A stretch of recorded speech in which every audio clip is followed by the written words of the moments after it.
तो इस वीडियो में हम लोग बात करेंगे लीनियर प्रोग्रामिंग, जो कि हमारा मैथमेटिक्स क्लास 12th का जो है हमारा टॉपिक है, ठीक है ना, जो कि चैप्टर नंबर 12 है लीनियर प्रोग्रामिंग।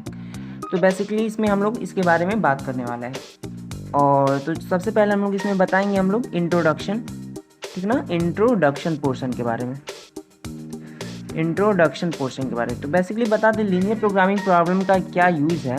तो इसका बेसिकली यूज़ क्या है, मतलब ये जो है ये एक क्या है, मैक्सिमाइज या मिनिमाइज किसी भी, जब हम लोग को कोई प्रॉफिट होता है या कोई मतलब किसी कॉस्ट के बारे में हो गया, कोई मैन्युफैक्चर के बारे में हो गया, अलग अलग रिलेटेड जो प्रॉब्लम होते हैं उसको मैक्सिमाइज, यानी किसी जब हम लोग कोई प्रॉब्लम सॉल्व करते हैं तो उसमें अगर हमको मैक्सिमम प्रॉफिट चाहिए, मिनिमम चीज़ें उसमें आपको निकालनी होती हैं, मतलब मैक्सिमा या मिनिमा को फाइंड करने के लिए हम लोग लीनियर प्रोग्रामिंग प्रॉब्लम का मतलब लीनियर प्रोग्रामिंग का यूज़ करते हैं प्रॉब्लम को सॉल्व करने के लिए। यानी ऐसी प्रॉब्लम को सॉल्व करने के लिए यूज़ करते हैं जो कि ऑप्टिमाइजेशन प्रॉब्लम होते हैं, ऑप्टिमाइजेशन, ठीक है ना, ऑप्टिमाइजेशन प्रॉब्लम होते हैं, जिसको हम लोग क्या कर सकते हैं, सॉल्व कर सकते हैं with the help of linear programming, मतलब जिसको हम लोग ऑप्टिमाइज करते हैं। बेसिकली अभी आप लोग को जब हम लोग आगे बताएंगे कि क्या क्या चीज़ें हैं, तो उससे आपको सारी चीज़ें लीनियर प्रोग्रामिंग के बारे में समझ में आ जाएगी। और इसमें एक और चीज़ बता दें, इसमें हम लोग इनइक्वालिटीज़ जो होती हैं, इनइक्वालिटीज़, इसका भी बेसिक यूज़ इसमें होता है, इनइक्वालिटीज़ का। जैसे हम लोग ये क्लास 11th में इनइक्वालिटीज़ पढ़े होते हैं, लीनियर इनइक्वालिटीज़, तो उस चैप्टर का यूज़ यहाँ लीनियर प्रोग्रामिंग में हमें मिलता है। तो ये था इंट्रोडक्शन। और अब हम लोग बताते हैं कि लीनियर प्रोग्रामिंग प्रॉब्लम जो होते हैं, ठीक है ना, तो उसका हम लोग फॉर्मूलेशन कैसे करेंगे, और साथ ही साथ बेसिकली तो प्रॉब्लम्स तो मतलब आसानी से हम लोग बता देते हैं। और एक और चीज़ इसी इंट्रोडक्शन पोर्शन में हम लोग बता दें कि लीनियर प्रोग्रामिंग जो होता है हमारा लीनियर प्रोग्रामिंग होता है, इसमें 2 पार्ट होते हैं। इसमें 2 पार्ट्स बेसिकली हम लोग को देखने को मिलता है जब हम लोग सॉल्यूशन मतलब क्वेश्चन का सॉल्यूशन हम लोग निकालते हैं। तो जैसे इसमें हमको एक मिलता है कि ऑब्जेक्टिव एक फंक्शन मिलता है, एक हमको ऑब्जेक्टिव फंक्शन होता है जिसको हमको मिनिमाइज या मैक्सिमाइज करना होता है, और एक जो होता है वो होता है कांस्टेंट, जिसको बाधाएं कहते हैं। तो एक जो होता है कांस्टेंट जिसका हम लोग यूज़ करते हैं फॉर द मिनिमाइजेशन और मैक्सिमाइजेशन ऑफ ऑब्जेक्टिव फंक्शन, जिससे हम लोग को वैल्यू मिल जाता है मैक्सिमा या मिनिमा का, ठीक है। और यहाँ पे जो सॉल्यूशन हम कभी भी निकालते हैं तो वो ग्राफिकल मेथड से ही निकालते हैं, और इसका जब हम लोग अभी सॉल्व करेंगे, मतलब क्वेश्चन वाइज, क्वेश्चन के हिसाब से आप अच्छे से उसको समझ जाएंगे, ठीक है ना। तो अब हम लोग क्वेश्चन ही बताते हैं direct.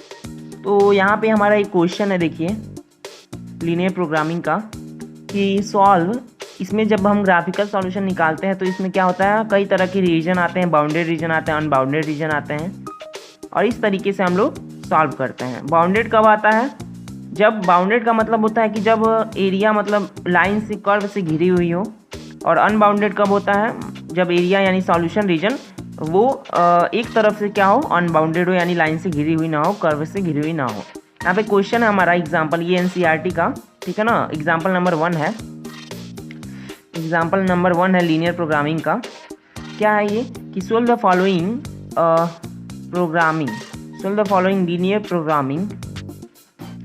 Linear programming problem graphically. इसका हम बेसिक आपको अच्छे से बता दे रहे हैं कि कैसे इसको करना है, और साथ ही साथ ये भी बता दें कि लीनियर प्रोग्रामिंग जो हमारा चैप्टर बहुत छोटा सा है, इसमें आपको ज़्यादा चीज़ें नहीं, मतलब ज़्यादा क्वेश्चंस भी टाइप्स के, अलग अलग टाइप्स के नहीं मिलेंगे, 4 टाइप्स के बेसिकली मिल सकते हैं। तो ये जो हम लोग बता रहे हैं पहले लीनियर प्रोग्रामिंग को वो कैसे सॉल्व करते हैं। जैसे यहाँ पे क्या कर दिया, क्वेश्चन दे दिया हमको, solve the following linear programming problem graphically. तो इसको हम लोग को क्या करना है, सॉल्व करना था, और यहाँ पे इसको हम लोग को मैक्सिमाइज करना है। ये जो हमारा जेड है, ऑब्जेक्टिव फंक्शन को कभी भी जेड से रिप्रेजेंट करते हैं, ठीक है ना। तो इसको हमको मैक्सिमाइज करना है, और यहाँ पे लिखा हुआ है सब्जेक्ट टू द कांस्टेंट, यानी ये बाधाओं से युक्त है, ठीक है ना। बाधाएं भी इसमें दी हुई हैं, कांस्टेंट्स भी दी हुए हैं, मतलब कांस्टेंट्स मतलब कि जो अलग से इक्वेशन दी होती हैं for the graph plotting, graph plotting के लिए जो हम लोग को दी होती हैं। जैसे यहाँ पे एक इक्वेशन दे दिया, मतलब एक इनइक्वालिटी दे दिया x plus y less than equal to 50, फिर एक दे दिया 3x प्लस वाई वो हो गया लेस देन इक्वल टू 90, और एक दे दिया x greater than equal to 0 और y greater than equal to 0। ठीक है ना। तो इसका सॉल्यूशन बहुत आसान है, हम लोग अच्छे से आपको बता दे रहे हैं कि कैसे इसको सॉल्व करते हैं। तो बेसिकली क्या होता है, सबसे पहले हमें क्या करना होता है, जो जो चीज़ें दी होती हैं उसको लिखना होता है। तो यहाँ पे देखिए ये इक्वेशन फर्स्ट हो गया, ये इक्वेशन सेकंड हो गया, ये इक्वेशन थर्ड हो गया, ये इक्वेशन 4 हो गया। अब हम लोग क्या करते हैं, इक्वेशन जो सेकंड थर्ड 4 है इसके हेल्प से हम लोग ग्राफ का प्लॉटिंग करते हैं। अब ग्राफ का प्लॉट करना तो आप लोग को आता ही है ईजिली, ठीक है ना। तो यहाँ पे हम लोग दिखा देते हैं कैसे, स्टेप बाय स्टेप हम लोग करते हैं। तो हमारे पास पहला इक्वेशन है x प्लस वाई, यह है लेस देन इक्वल टू 50। तो क्योंकि इक्वालिटी है इसमें, तो आप लोग को लीनियर इनइक्वालिटी का ग्राफ प्लॉट करना आता होगा। तो यहाँ पे हम बेसिकली रफ वर्क में आपको दिखा देते हैं। यहाँ पे x होता है, यहाँ पे y होता है। तो यहाँ पे क्या होता है देख सकते हैं, यहाँ पे अगर हम x 0 रखते हैं तो ये 50 मिल जाएगा, y 0 रखते हैं तो ये 50 मिल जाएगा। तो इसका ग्राफ मतलब इसका ये प्लॉटिंग हो गया x y का। अभी हम इसको ग्राफ पे प्लॉट करेंगे पॉइंट्स को। दो पॉइंट हमको मिल गया, मतलब ज़्यादातर हमको 2 पॉइंट्स की ज़रूरत होती है। फिर दूसरा इक्वेशन है 3x plus y less than equal to 90। तो जब इसका हम लोग पॉइंट्स निकालेंगे एक्स वाई का, तो यहाँ पे हमको मिलेगा, जब हम वाई जो है यहाँ पे देख सकते हैं, क्योंकि पहला एक हमको 0 50 और 50 0 मिल गया। अब हम यहाँ पे करेंगे क्या कि जब हम लोग x को 30 रखते हैं, या जब हम y को 0 रखेंगे तो हमको x क्या मिल जाएगा, 30 मिल जाएगा। देख सकते हैं यहाँ पे y जब हम 0 रखते हैं, y जब हम 0 रखते हैं तो x क्या मिल जाएगा, 30 मिल जाएगा। और इसी तरीके से जब हम लोग क्या करेंगे, y को 30 रखेंगे, यहाँ पे अगर y को हम 30 रखें तो हमको x क्या मिल जाएगा, 20 मिल जाएगा। तो ये भी हम लोग का एक पॉइंट मिल गया, ठीक है ना। अब साथ ही साथ यहाँ पे एक और हमारा है मतलब एक और 2 इक्वेशन और दी हुए हैं कि x ग्रेटर देन 0 और y greater than 0 equal to 0, x greater than equal to 0, y greater than equal to 0, यानी x equal to 0, y equal to 0, ये भी हमको एक पॉइंट मिल रहा है। साथ ही साथ ये भी बता दें कि x greater than equal to 0, y greater than equal to 0 का मतलब ये होता है कि हमारा जो सॉल्यूशन रीजन है वो फर्स्ट क्वाड्रेंट है, ठीक है ना, पॉजिटिव रीजन है। अब यहाँ पे हम लोग इसी के हेल्प से एक ग्राफ को प्लॉट करते हैं, इनइक्वालिटी वाला ग्राफ, ठीक है ना, जहाँ से हमको सॉल्यूशन रीजन मिलेगा। ये बहुत इजी है, ये हमारा x एक्सिस है, x डैश y डैश। हमको पता है कि ग्राफ हमारा बनेगा तो इधर ही बनेगा। अब हमारे पास 0 और 50 मान लेते हैं, ये ओरिजिन है 0 और यहाँ पे 50 पॉइंट मान लेते हैं। अब यहाँ पे देखिए, अब ये मान लीजिए ये 50 है तो यहाँ पे 25 आएगा, तो यहाँ पे हम मान लेते हैं, यहाँ पे 25 अगर आएगा तो मान लेते हैं ये हमारा 30 है, और यहाँ पे 20 भी हमको चाहिए तो यहाँ पे हमारा 20 मान लेते हैं, ठीक है ना। अब इसी तरह ऊपर हम लोग को x एक्सिस में कौन कौन से पॉइंट चाहिए, 50 30 20, तो ये तीनों पॉइंट मिल गए। और y एक्सिस में 50 30 2 ही पॉइंट चाहिए, तो y एक्सिस के हिसाब से भी इसको भी सेम ऐसे कर दिया जाए, 50 चाहिए एक और एक 30 चाहिए, तो ये भी हाफ का कुछ यहाँ पे आ जाएगा 30। अब इसको प्लॉट करते हैं हम लोग। तो जब इसको प्लॉट करेंगे तो हम लोग देख सकते हैं 0 50 एक पॉइंट मिल रहा है, तो 0 50 पॉइंट को हम देखते हैं। तो यहाँ पे अगर हम ध्यान से देखें तो हमारा 0 50 पॉइंट जो है ये है, ठीक है ना। हम लोग पहले x प्लस वाई जो लेस देन इक्वल टू 50 है, इसका हम लोग रीजन प्लॉट करते हैं। तो यहाँ पे x plus y less than equal to 50, यहाँ पे पहले यहाँ पे एक पॉइंट है 0 50 या दूसरा है 50 0 और 50 0 यहाँ पे हो गया। तो क्लियरली क्योंकि यहाँ पे इक्वालिटी साइन है, तो according to the rule of linear inequality plotting, तो यहाँ पे इसको जो है हम लोग ऐसे प्लॉट करेंगे, ठीक है ना। ये हम लोग का इस लाइन को रिप्रेजेंट करेगा, जो x plus y equal to 50 है, ये लाइन जो है ये क्या है, ये हमारा हो गया, ठीक है ना। इसको हम फर्स्ट मान लिए, फर्स्ट, और इसको सेकंड इनइक्वालिटी मतलब ऐसे सपोज कर लिए। तो यहाँ पे क्लियरली अगर हम देखें तो यहाँ पे क्या हो गया, अब x plus y less than equal to 50, अगर इसका सॉल्यूशन रीजन प्लॉट करें तो क्लियरली हमको पता है हमारे जो सॉल्यूशन मिलेगा x एक्सिस मतलब फर्स्ट क्वाड्रेंट में मिलेगा। तो इस हिसाब से हमने ये कह दिया, ठीक है ना, कि ये x के ऊपर, x एक्सिस के ऊपर मिलेगा, y एक्सिस के इधर साइड में मिलेगा। कॉमन सॉल्यूशन हमको लेना होता है दोनों जो भी हमारे कांस्टेंट दिए होते हैं। तो यहाँ पे हमारे पास ये हो गया। अब यहाँ पे कौन सा सॉल्यूशन है, तो सबसे पहले चेक करते हैं ऑरिजिन इसको सेटिस्फाई कर रहा है कि नहीं गिवन इनइक्वालिटी को। तो क्लियरली अगर देखें तो यहाँ पे क्या मिल जा रहा है कि 0 plus 0 less than equal to 50, यानी लेस देन 50, तो 0 50 से लेस होता है, ये सही है, यानी कि ऑरिजिन जो हमारा है वो इस सॉल्यूशन रीजन में इंक्लूड होगा, यानी कि हम ये कह रही कि जो हमारा सॉल्यूशन रीजन होगा इसके नीचे होगा, इस लाइन के नीचे होगा। ये कौन सा लाइन है, x प्लस वाई, मतलब इनइक्वालिटी के अकॉर्डिंग हम बात करें, ये तो x plus y equal to 50 है, लेकिन इनइक्वालिटी के अकॉर्डिंग ये ये हो गया x plus y less than equal to 50। अब हम बात करते हैं किसका 3x plus y less than equal to 90। तो इसका कैसे प्लॉट करेंगे? तो सबसे पहले यहाँ पे एक पॉइंट मिला है 30,0, तो ये हमारा कुछ यहाँ पे ये पॉइंट मिलेगा 30,0। और फिर अगर हम बात करें 20,30 की, तो 20,30 जो है ये हमारा पॉइंट कुछ यहाँ पे मिलेगा इस टाइप का, ठीक है ना। यहाँ पे 20,30 ये पॉइंट मिलेगा, जो कि हमको लग रहा है ये दोनों एक ही मतलब दोनों कॉमन इंटरसेक्टिंग पॉइंट है दोनों लाइंस के, दोनों इनइक्वालिटीज़ के। तो अब यहाँ से इन दोनों पॉइंट्स की वजह से हम क्या करेंगे, यहाँ पे इसका जो है सॉल्यूशन लाइन और सॉल्यूशन रीजन प्लॉट करेंगे। तो ये हमारा ये लाइन हो गया, इनइक्वालिटी का लाइन हो गया, इसको अच्छे से आप लोग करेगा। तो यहाँ पे इसका अब बात करते हैं, ये तो इसका हो गया, ये कौन सा हो गया 3x plus y less than equal to 90, ये बस इक्वल टू 90 का लाइन है।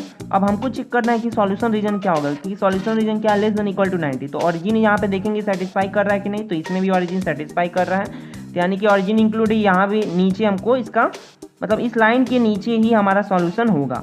तो क्लियरली अगर देखें तो ये जो एरिया मिल रहा है हमें, ये सॉल्यूशन मतलब ये जो रीजन मिल रहा है ये सॉल्यूशन रीजन मिल रहा है। तो यहाँ पे हमको कॉर्नर पॉइंट चेक करना होता है। देख सकते हैं हमारे पास एक ये कॉर्नर पॉइंट है, ये कॉर्नर पॉइंट है, ये कॉर्नर पॉइंट, ये कौन सा कॉर्नर पॉइंट है, ये हमारा 20,30 है, ठीक है ना। और इधर जो है एक कॉर्नर पॉइंट यहाँ पे मिल गया हमको 0,50 और एक कॉर्नर पॉइंट मिल गया हमको 30,0, मतलब हमको 3 कॉर्नर पॉइंट मिल गए। अब हमको क्या करना क्या है, क्वेश्चन में ये दिया था कि z equal to 4x plus y को मैक्सिमाइज करना था। तो हम एक नॉर्मल सा एक टेबल बनाएंगे, यहाँ पे हमारा ये टेबल हो गया, ठीक है ना। अब इसमें हमको नॉर्मल सा बस क्या करना है, यहाँ पे z की वैल्यू कैलकुलेट करनी है सभी के लिए, ठीक है ना। z की वैल्यू क्या होगी हर x y के अकॉर्डिंग। तो यहाँ पे अगर हम बात करें, ठीक है ना, हमारे पास 3 ही पॉइंट है। तो एक पॉइंट हम ये आप इधर भी कर सकते हैं, लेफ्ट राइट जो भी आपका अरेंजमेंट हो सकता है, आप टेबल अपने मन से बना सकते हैं। जनरली यहाँ पे एक्स वाई इधर होता है, मतलब कॉर्नर पॉइंट यहाँ पे लिखते हैं, कॉर्नर पॉइंट इधर होता है, और इधर जो होता है हम corresponding to corner point z की वैल्यू लिखते हैं। यहाँ पे जेड हम देख सकते हैं 4x प्लस वाई है। और हमको कॉर्नर पॉइंट क्या क्या मिला, एक है हमारा 0,50 है, ठीक है ना, ऊपर से नीचे लिखे चाहे नीचे से ऊपर, एक हमारा 20,30 और एक है हमारा 30,0। अब यहाँ पे अगर हम चेक करें तो 0,50 अगर हम इस z equal to 4x plus y में लिखते हैं तो हमको z की वैल्यू मिलती है। अब क्योंकि हमको इसको मैक्सिमाइज करना है तो हमको z की मैक्सिमम वैल्यू ही चाहिए, और बस यही चीज़ हमको पता लगाना था कि मैक्सिमम वैल्यू क्या होगी। साथ ही साथ हमको जो मैक्सिमम वैल्यू मिल रहा है उसके करस्पॉन्डिंग मैक्सिमा का पॉइंट भी चाहिए, ठीक है ना, कौन सा पॉइंट मिल रहा है। और क्लियरली अगर हम बात करें, ये जो हमारा रीजन मिला है ये कैसा है, बाउंडेड रीजन है। क्यों? क्योंकि कर्व से घिरा हुआ है, ठीक है ना, बाउंडेड का यही कंडीशन होता है। साथ ही साथ यहाँ पे हम लोग बाउंडेड अनबाउंडेड सिंपल सी टर्म्स हैं जो कि आप लोग खुद से भी देख सकते हैं।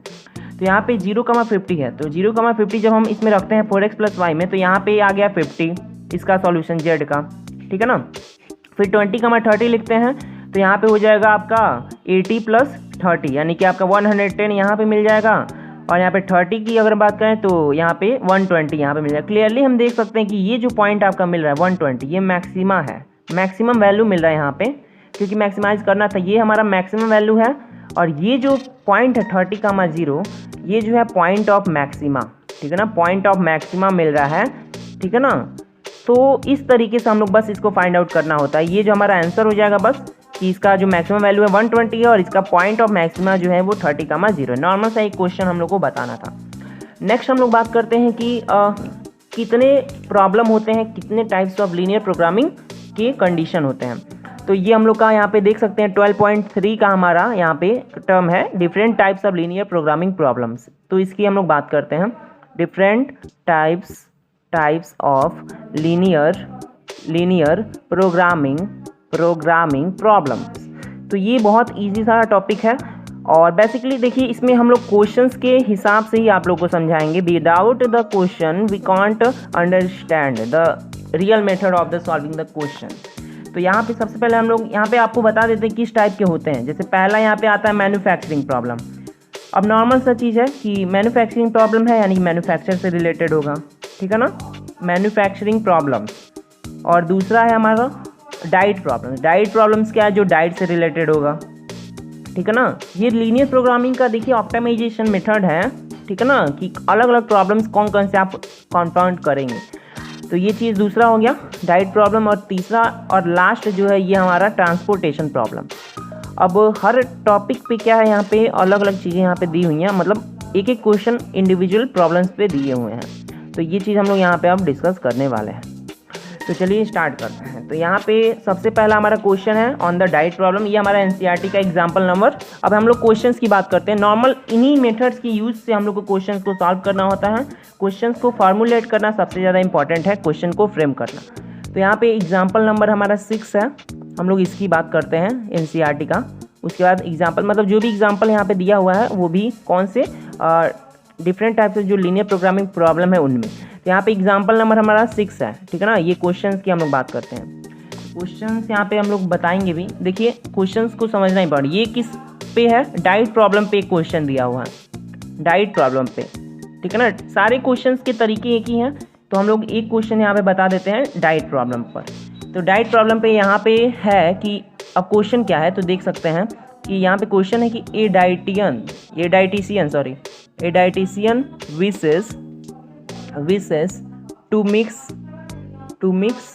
two types of foods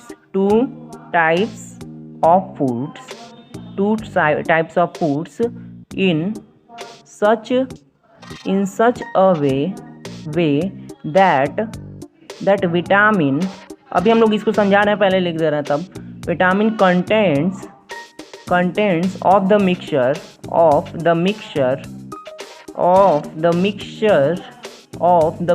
ये बहुत छोटा चैप्टर है, आसान चैप्टर है। of the mixture contain at least 8 units of vitamins, 8 units of vitamins। अब कौन कौन सा इसमें विटामिन है, देखिए ए एंड 10 यूनिट्स, ठीक है ना, ऑफ विटामिन सी। अभी हम लोग इसको आपको अच्छे से क्लियरली समझा रहे हैं। पहले क्वेश्चन को यहाँ पे लिख लेते हैं। तो यहाँ पे दिया है food first contains 2 units per kg of vitamin A, per kg of vitamin, per kg 2 units per kg of vitamin A, यहाँ पे vitamin A and 1 unit per kg of vitamin, ठीक है ना, सी। फिर यहाँ पे क्या दिया है कि फूड H कॉन्टेंस, यहाँ पे एक फूड H भी है जिसमें क्या है, कॉन्टेंस 1 unit पर kg ऑफ विटामिन A है एंड 2 यूनिट्स क्या है हमारा, 2 यूनिट्स पर kg ऑफ विटामिन सी है, ठीक है ना। यहाँ पे क्या है, विटामिन सी है। तो यहाँ पे करना, यहाँ पे साथ ही साथ ये भी बताया जा रहा है कि इट कॉस्ट, इसका कॉस्ट के बारे में भी दिया है। इट कॉस्ट ₹50 पर kg, यानी ₹50 पर kg यहाँ पे क्या है, इसका कॉस्ट है। टू परचेस यहाँ पे फूड दे दिया हमारा, ठीक है ना। फूड फर्स्ट, यहाँ पे जो क्वेश्चंस होते हैं थोड़े लॉन्ग लगते हैं, लेकिन इसका सॉल्यूशन बहुत जल्दी यहाँ पे नॉर्मल जो प्रॉब्लम को हम लोग फ्रेम करते हैं उसी से हम लोग का हो जाता है। यहाँ पे ₹70 पर kg इसका कॉस्ट है एंड ₹70 पर kg टू परचेस फूड, यहाँ पे हमारा क्या है, फूड सेकंड है हमारा, ठीक है ना, ये चीज़। अब यहाँ पे करना क्या है, देखिए फॉर्मूलेट, देखिए यहाँ पे क्वेश्चन लास्ट में आपको देता है कि आपको एग्जैक्ट करना क्या है। पहले तो डाटा दे देता है, तो यहाँ पे दिया है कि फॉर्मूलेट दिस प्रॉब्लम एज अ, ठीक है ना, ए लीनियर प्रोग्रामिंग प्रॉब्लम, यानी LPP, लीनियर प्रोग्रामिंग, ठीक है ना, लीनियर प्रोग्रामिंग प्रॉब्लम, ठीक है ना। टू मिनिमाइज है यहाँ पे, to minimise the cost of such a mixture. The cost, आपको क्या करना है, कॉस्ट को मिनिमाइज करना है ऑफ सच ए मिक्सचर। तो यहाँ पे जैसे ये वर्ड प्रॉब्लम में आपको क्या चीज़ें, क्वेश्चन प्रॉब्लम जो है वो दे दिया है। अब इसको आपको क्या करना है, फ्रेम करना है in the form of linear programming problem, ताकि आप आसानी से क्या कर सकें, जो आपका कॉस्ट है, कॉस्ट यहाँ पे किसका काम कर रहा है, जेड का, ठीक है ना। ऑब्जेक्टिव फंक्शन आपका कॉस्ट ही है, इसको क्या करना है, आपको मिनिमाइज करना है, ठीक है। अब हम लोग क्वेश्चन को आपको समझा देते हैं। तो यहाँ पे एक्चुअली दिया क्या है, कि a dietitian wishes to mix two types of foods in such a way that vitamin contents of the mixture contain at least 8 units of vitamin A and 10 units of vitamin C। मतलब एक कोई dietitian है, वो क्या करना चाहता है, वो मिक्स करना चाहता है टू टाइप्स यहाँ के मतलब फूड दिया हुआ है जिसमें क्या है विटामिन का मिक्सचर है। मतलब वो दो तरह के जो है फूड्स को मिक्स करना चाहता है जिसमें विटामिन के मिक्सचर कुछ इस तरीके के आए कि एटलीस्ट कम से कम यहाँ पे 8 यूनिट विटामिन ए के होने चाहिए और 10 यूनिट विटामिन सी के होने चाहिए। ठीक है ना, ये हम लोग का एक मतलब इनक्वालिटी हम लोग का इससे बनेगा, अभी हम लोग जब सॉल्व करेंगे। और ये हो गया। अब फिर यहाँ पे है कि विटामिन जो मतलब फिर यहाँ पे है कि फूड फर्स्ट, यहाँ पे जो पहला फूड है उसमें कह रहा है कि 2 यूनिट्स पर केजी विटामिन ए का होना चाहिए और मतलब यहाँ पे एटलीस्ट की ही हम लोग बात करते हैं या लेस देन इक्वल टू की ही हम लोग बात करते हैं। तो जो हमारा फूड फर्स्ट है यहाँ पे क्या होना चाहिए, कॉन्टेंट्स 2 यूनिट्स पर केजी विटामिन ए का होना चाहिए। और जो हमारा फूड सी है इसमें क्या होना चाहिए, यहाँ पे 1 यूनिट, ठीक है ना, यहाँ पे ABC, ठीक है। हाँ एक मिनट, यहाँ पे हम लोग का विटामिन ए, ठीक है। हाँ तो यहाँ पे फूड फर्स्ट जो है कॉन्टेंट्स 2 यूनिट्स पर केजी विटामिन ए का होना चाहिए और यहाँ पे 1 यूनिट पर केजी ऑफ विटामिन सी होना चाहिए। फिर यहाँ पे है कि फूड एक एच है, यहाँ पे हमारे पास फूड एच मिल रहा है। क्या मिल रहा है, फूड एच मिल रहा है। यहाँ पे एक मिनट रुक जाइए, ये फूड एच है कि फूड सेकंड है, फूड हम लोग का सेकंड है, सॉरी यहाँ पे ये फूड सेकंड है। तो फूड सेकंड में क्या है, 1 यूनिट पर केजी हमारा विटामिन ए है और 2 यूनिट पर केजी विटामिन सी है। और यहाँ पे दे दिया कि इसका जो कॉस्ट है 50 पर kg to purchase food first और 70 पर kg to purchase food second. ठीक है ना, नॉर्मल सा ये हम लोग का सिचुएशन दे दिया। अब यहाँ पे आपको क्या करना है, इसको मिनिमाइज करना है, कॉस्ट को मिनिमाइज करना है। तो देखिए इसके लिए एनसीईआरटी में बहुत अच्छा मेथड दिया हुआ है और नॉर्मल वो हमको लग रहा है ईजीएस्ट मेथड है। तो यहाँ पे देखिए, यहाँ पे सबसे पहले हम लोग क्या करेंगे, हम लोग मानेंगे लेट द मिक्सचर कंटेंट, हम लोग सबसे पहले मान लेंगे, आपको पता है कि वेरिएबल को ही हम लोग को सपोज करना होता है। तो यहाँ पे हम लोग मानेंगे कि लेट द मिक्सचर कंटेंट, हम लोग मान लेते हैं कि मिक्सचर में क्या है, x केजी फूड फर्स्ट है, x केजी, ठीक है ना, वो फूड फर्स्ट है क्योंकि आपको पता है 2 फूड आपके मिल रहे हैं। तो हम लोग मान लेते हैं x केजी फूड फर्स्ट है, ठीक है ना, और फिर आपका जो है y केजी क्या है, y KG of food second है, ठीक है ना। तो क्लियरली हम लोग यहाँ से देखेंगे कि जो, क्योंकि ये आपका पता है कि ये क्या है, डाइट प्रॉब्लम से रिलेटेड क्वेश्चन है, तो ये सब क्योंकि सारे के सारे जो क्वेश्चन होते हैं निगेटिव तो होंगे नहीं, तो इसीलिए हम कहेंगे कि इसका जो सॉल्यूशन रीजन होगा ऑलवेज क्या होगा, फर्स्ट क्वाड्रेंट होगा, यानी x always greater than equal to 0 and y always greater than equal to 0। ठीक, तो अब हम इसी के हेल्प से जो हम लोग ने माना कि ये मिक्सचर में x केजी फूड फर्स्ट है, y केजी फूड सेकंड है, तो इसके हेल्प से हम लोग क्या करेंगे, हम लोग एक टेबल बनाएंगे। We make the following table, we make the following, यहाँ पे हम लोग एक टेबल बनाएंगे जिसके हेल्प से हम लोग इस सिचुएशन को सॉल्व करेंगे। Following table from the given data, मतलब जो भी गिवन डाटा है उसके हेल्प से हम लोग क्या करेंगे, हम लोग एक टेबल बनाएंगे। अब देखिए नॉर्मल सा कंडीशन है, यहाँ पे टेबल एनसीईआरटी का ही हम लोग यहाँ पे बना रहे हैं और ये नॉर्मल सा सिचुएशन भी है। देखिए यहाँ पे हम लोग लिखेंगे रिसोर्सेज, ठीक है ना, रिसोर्सेज हमारा यहाँ है, फिर यहाँ पे हमारा क्या है, फूड है, ठीक है ना, और साथ ही साथ यहाँ पे हमारा क्या है, रिक्वायरमेंट क्या है हमारे, मतलब हमको कितना वो चीज़ चाहिए, ठीक है ना, ये रिक्वायरमेंट होगी। अब देखिए रिसोर्सेज आपके पास है, एक विटामिन ए, यहाँ पे एक आपका विटामिन ए, और यहाँ पे जो विटामिन ए लिख रहे हैं वो क्या लिख रहे हैं, यूनिट पर केजी ही लिख रहे हैं। फिर यहाँ पे है आपका विटामिन सी, ठीक है ना, यहाँ पे विटामिन सी भी है और इसको हम लोग क्या लिख रहे हैं, ये भी हमारा यूनिट पर केजी ही हम लोग लिख रहे हैं। और फिर यहाँ पे नीचे जो हम लोग लिखेंगे वो आपका कॉस्ट है, कॉस्ट लिखेंगे, टोटल कॉस्ट कितना हो रहा है, मतलब इसको हम लोग को सॉल्व करना था, और ये रुपीज़ पर केजी है। और यहाँ पे दिया भी है, देखिए अब ये फूड है क्योंकि 2 टाइप्स का है, तो यहाँ पे एक फर्स्ट इधर लिखेंगे, सेकंड इधर लिखेंगे। अब इसको 2 टाइप्स को हम लोग क्या करेंगे, 2 टाइप्स में डिवाइड करेंगे। और यहाँ पे फूड फर्स्ट में विटामिन ए 2 यूनिट्स, फिर यहाँ पे सेकंड में 1 यूनिट्स विटामिन ए का, और रिक्वायरमेंट कितना है, at least 8 less than equal to 8। और फिर यहाँ पे उसी तरह विटामिन सी की बात करें 1 2 और यहाँ पे less than equal to 10। Normal सा यहाँ पे 50 है, यहाँ पे 70 है। अब यहाँ पे टोटल मतलब जब यहाँ पे दिया हुआ है तो आपको पता है कि हाँ 50 जो है उसका कंडीशन बन रहा है, ठीक है ना, 50 का आपको पर केजी चाहिए परचेज फूड फर्स्ट में, और सेकंड का 70 पर केजी आपका हो रहा है। तो ये जो आपका कंडीशन आ रहा है यही जेड है, मतलब यहाँ पे ये चीज़ आपको रिक्वायरमेंट, यहाँ पे आपको वही चीज़ आपको फाइंड करनी है। यहाँ पे 50 + 70 है, तो यहाँ से यही जेड आपको मिल रहा है in the term of this. So यहाँ पे हम ये कहेंगे, यहीं पे हम लोग ये जेड ही लिख देते हैं इसको। तो नॉर्मली अगर हम इक्वेशन बताएं तो यहाँ पे z इज इक्वल टू जो 50x प्लस जो 70y होगा, ये हमारा क्या हो गया, एक तरह का ऑब्जेक्टिव फंक्शन हो गया। जो अभी हम लोग ने क्वेश्चन पहले सॉल्व किया सिमिलरली वैसे ही होगा, ये हमारा ऑब्जेक्टिव फंक्शन हो गया।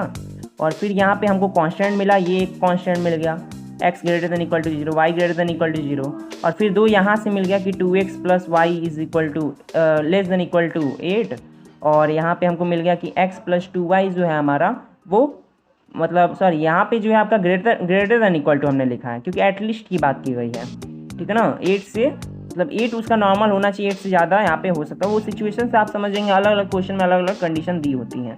तो यहाँ पे x प्लस 2y वो क्या होगा, ग्रेटर देन इक्वल टू यहाँ पे हो जाएगा 10, जो कि यहाँ से मिला हम लोग को x प्लस 2y greater than equal to 10, ठीक है ना। और यहाँ पे 2x प्लस वाई यहाँ पे ग्रेटर देन इक्वल टू 8, क्योंकि यहाँ पे बात की गई है एटलीस्ट की, तो एटलीस्ट में ऐसा ही होता है, 8 हो सकता है और 8 से ज़्यादा होना चाहिए, कम नहीं हो सकता। कम के केस में जब हम बात करते हैं तो एटमॉस्ट आ जाता है, जो कि आप लोग को आगे बताया जाएगा। तो ये चीज़ हो गया। अब इन्हीं 3 इक्वेशन को, यानी कि देखिए ये फर्स्ट इक्वेशन हो गया, ये सेकंड इक्वेशन हो गया, ये थर्ड इक्वेशन हो गया, ये फोर्थ इक्वेशन हो गया, यही 1 2 3 4 को हम लोग को क्या करना है, प्लॉट करना है ऑन द ग्राफ। और इसके हेल्प से हमको क्या करना है, हमारा जो z है ऑब्जेक्टिव फंक्शन है, इसको मिनिमाइज करना है, इसका मिनिमम वैल्यू कैलकुलेट करना है। तो बता देते हैं मिनिमम वैल्यू कैसे कैलकुलेट करेंगे। नॉर्मल से सबसे पहले अब हम लोग का मेथड क्या है कि यहाँ पे हम लोग ग्राफ बनाएंगे इसके लिए, ठीक है ना। और इससे भी पहले हमारा जो मेथड था, यहाँ पे ये ग्राफ बन गया, यहाँ पे y डैश, यहाँ पे x डैश। और एक और जो इम्पोर्टेंट है वो चीज़ है कि यहाँ पे हम लोग को क्या करना है, इस जो वैल्यू है इसके लिए टेबल बनाना है, जो हमारा लीनियर इनइक्वालिटी दिया है उसके लिए टेबल बनाना है। 2 ही हमारे पास इक्वेशन है, 2 के लिए टेबल बनाना है। हमारे पास एक है 2x प्लस वाई वो ग्रेटर देन इक्वल टू 8, इसके लिए एक टेबल बना रही है, ठीक है ना। और यहाँ पे एक हमारे पास है x प्लस 2y जो कि है ग्रेटर देन इक्वल टू 10, ठीक है ना, इसके लिए एक टेबल बना दिए। तो यहाँ एक्स वाई के हमको 2 पॉइंट चाहिए, ठीक है ना, बहुत ईजी सा है। अब यहाँ पे देखिए पहला जो हमारा, इसको हम फर्स्ट कहेंगे, इस फर्स्ट लाइन फर्स्ट इनइक्वालिटी, इसको सेकंड इनइक्वालिटी कहेंगे। तो यहाँ पे क्या हो गया, x जब 0 रखते हैं तो y 8 हो गया, और y जब 0 रखते हैं तो x 4 आ जाएगा। यहाँ पे इसका पॉइंट मिल गया 0 8 4 0। और यहाँ की अगर हम बात करें तो यहाँ पे x अगर 0 रखते हैं y 5 मिल गया, और y अगर 0 रखते हैं तो x 10 मिल गया। तो यहाँ पे मिल गया 0 5 और 10 0, ठीक है ना। तो अब यही पॉइंट्स हमको प्लॉट करना है ऑन द ग्राफ पेपर। तो सबसे पहले हम फर्स्ट लीनियर इक्वालिटी मतलब लाइन को प्लॉट करते हैं। तो 0 8 हमको एक मिल रहा है, तो देखिए यहाँ पे हम देख सकते हैं कि 8 4 8 5, यहाँ पे y एक्सिस पे हमको 5 मिल रहा है और 10 मिल रहा है। तो मान लेते हैं 5 और 10, यहाँ पे 8 आ गया, ठीक है ना। और अगर x एक्सिस की बात करें तो 4 10 मिल रहा है, यानी कि मान लेते हैं ये 4 है, ठीक है ना, और यहाँ पे मान लेते हैं ये 8 हो गया, तो यहाँ पे कहीं 10 आएगा, ठीक है ना। अब हमको प्लॉट करना है 0 8 को। तो यहाँ अगर हम बात करें तो 0 8 हमारा कहाँ होगा, यहाँ पे हमारा 0 8 हो गया, और नेक्स्ट पॉइंट है हमारा देख सकते हैं 4 0 4 का हमारा 0, तो ये यहाँ पॉइंट मिल गया। अब इसकी वजह से हमको क्या मिल गया, एक लाइन मिल गया जो कि कुछ ऐसे मिल गया, ठीक है ना। ये हमारा क्या है, इसको रिप्रेजेंट कर रहा है 2x plus y less than equal to 8। अब इसका सॉल्यूशन रीजन क्लियरली हम देख सकते हैं कि जब 0 हम लोग ऑरिजिन को रख रहे हैं तो ये सेटिस्फाई नहीं कर रहा है, तो इसका सॉल्यूशन रीजन ऊपर होगा, ठीक है ना। और क्लियरली हम लोग जानते हैं x हमेशा ये फर्स्ट क्वाड्रेंट में ही सॉल्यूशन हमको मिलेगा, ठीक है ना, इस तरीके से। तो अब ये हमारा पहला लाइन हो गया। अब दूसरा लाइन क्या है, यहाँ पे x प्लस 2y greater than equal to 10, और इसमें भी सॉल्यूशन रीजन में ऑरिजिन इंक्लूड नहीं होगा, तो इसमें एक 0 5 पॉइंट है, एक 10 0 पॉइंट है। तो यहाँ पे 0 5 हमारा कुछ ये हो जाएगा, और यहाँ पे एक 10 0 था हमारा 10 0 पॉइंट, ये हमारा ये हो जाएगा। अब इसको जब हम लोग सॉल्व करें तो ये कुछ हमारा ऐसे दे देगा। ये हमारा क्या हो गया, एक दूसरा जो हमारी इनइक्वालिटी था कौन सा था, x प्लस 2y जो था वो ग्रेटर देन इक्वल टू 10 था, ये हमारा इनइक्वालिटी था। तो अब इसमें हमको पता है ऑरिजिन इंक्लूड नहीं, तो इसका भी सॉल्यूशन रीजन अब होगा, ठीक है ना। अब यहाँ से हमको क्लियरली मिल रहा है कि ये जो हमारा रीजन है, ठीक है ना, ये हमारा जो रीजन है, सॉरी ये नहीं है, यहाँ पे ये कुछ ये क्योंकि एक्स वाई इसके फर्स्ट क्वाड्रेंट में ही होना चाहिए, तो इधर से आ रहा है आपका ये जो आपका रीजन है, ठीक है ना। ये जो आपका रीजन है, ये जो फर्स्ट क्वाड्रेंट में आपको रीजन मिल रहा है, यही आपका सॉल्यूशन रीजन है। और ये कैसा रीजन है, तो ये अनबाउंडेड रीजन है। अनबाउंडेड रीजन क्यों है, क्योंकि ये क्लोज्ड कर्व से घिरा हुआ नहीं है, मतलब क्लोज कर्व में नहीं है, तो अनबाउंडेड रीजन हो गया, ठीक है ना। अब यहाँ पे इसमें भी हमको पॉइंट मिलेंगे जो कि कॉर्नर पॉइंट कहलाते हैं। तो एक ये पॉइंट मिल रहा है जो कि है हमारा एक पॉइंट हमें मिला। यहाँ पे एक टेबल बना लेते हैं, यहाँ पे जेड का, यहाँ पे पॉइंट्स की हो गई और यहाँ पे जेड का हो गया। तो यहाँ पे जेड हमारा क्या है, हमको पता है जेड हमारा 50x प्लस 70y है, तो जेड बराबर 50x प्लस 70y। और जो हमारे पॉइंट्स हैं यानी कॉर्नर पॉइंट्स जो हैं, तो कॉर्नर पॉइंट्स क्या क्या, अब इसके अकॉर्डिंग हम लोग प्लॉट करेंगे। हम देख सकते हैं यहाँ पे तीन ही हमको कॉर्नर पॉइंट मिल रहे हैं, एक ये है, एक ये है और एक ये है। तो यहाँ पे पहला जो कॉर्नर पॉइंट है वो है 0,8, तो यहाँ पे हम लोग लिख दिए 0,8। दूसरा जो कॉर्नर पॉइंट है ये जो है हमारा, इसको हम लोग को निकालना होगा बाय द इंटरसेक्शन, ठीक है, प्रॉपर्टी। और एक जो है वो हमारा 10,0 है, तो यहाँ पे 10,0 है। अब दूसरे पॉइंट को निकालने के लिए उसके लिए हम लोग क्या करेंगे, इन दोनों जो हमारा इनइक्वालिटी इसको सॉल्व करेंगे।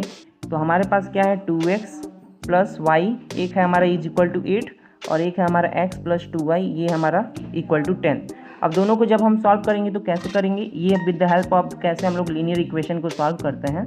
तो यहाँ पे क्लियरली हम लोग क्या कर दें, जो हमारा सेकंड इक्वेशन है इसमें हम क्या कर दें, 2 से मल्टीप्लाई कर दें। तो यहाँ पे हमको नया एक इक्वेशन मिलेगा। पहला तो सेम रहेगा 2x plus y is equal to 8, दूसरा में क्या हो जाएगा 2x plus 4y is equal to 20 हो जाएगा।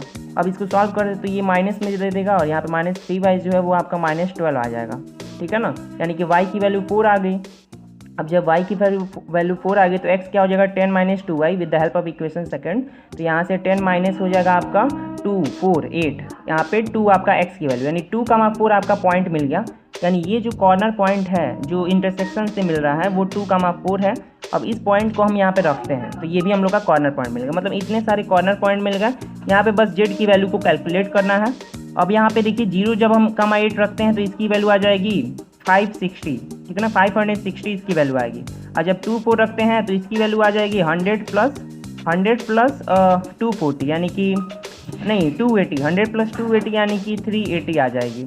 और यहाँ पे ये हमारा है, ये हम देख सकते हैं यहाँ पे क्या है, ये आपका है, ये कौन सा पॉइंट है, ये 10, यहाँ पे ये 10 था 10,0, तो 10,0 का आप जब पॉइंट से कैलकुलेट करेंगे z की वैल्यू तो ये आपका आ जा रहा है 500। तो क्लियरली आपको क्योंकि z को मिनिमाइज़ करना था, आपको क्या करना था, z को मिनिमाइज़ करना था। तो यहाँ पे हम देख सकते हैं जो मिनिमम वैल्यू है वही हमारा आंसर होगा। तो यहाँ पे सबसे मिनिमम वैल्यू हम देख सकते हैं 2,4 हमारा क्या है मिनिमम, ये हमारा पॉइंट ऑफ मिनिमम मिल जाएगा, पॉइंट ऑफ मिनिमम मिल जाएगा। और यही जो है हमारा मिनिमा का मतलब यहाँ पे z जो है मिनिमम वैल्यू की, यहाँ पे ये जो 380 है ये मिनिमम वैल्यू मिल जाएगी। नॉर्मल जो पहले हम लोगों ने मेथड यूज़ किया था वही चीज़ है। तो ये था हमारा टोटल, एक क्वेश्चन भी हम लोगों ने इसमें बता दिया, एक लीनियर जो प्रॉब्लम मतलब लीनियर एलपीपी जो हमारा है, लीनियर प्रोग्रामिंग प्रॉब्लम है, इसका एक क्वेश्चन, ठीक है ना, ये चीज़ हम लोग ने डिस्कस कर लिया। और नॉर्मल सी बात है, हम लोगों ने क्या क्या बताया, पहले लीनियर प्रोग्रामिंग प्रॉब्लम, और यहाँ पे मतलब लीनियर प्रोग्रामिंग से रिलेटेड सबसे पहले इंट्रोडक्शन, फिर यहाँ पे एक उसका हम लोग ने एग्जांपल दिया, उसी से सारी चीज़ें आपको समझ में आ गई। और उसके बाद हम लोग ने different types of linear programming problem बताया, कौन कौन से टाइप के होते हैं, मैन्युफैक्चरिंग, डाइट प्रॉब्लम, ट्रांसपोर्टेशन, और एक क्वेश्चन यहाँ पे हम लोग ने समझाया और इसका ये हमारा आंसर हो गया, ठीक है ना। सो मिलते हैं अपने नेक्स्ट वीडियो में। Thank you.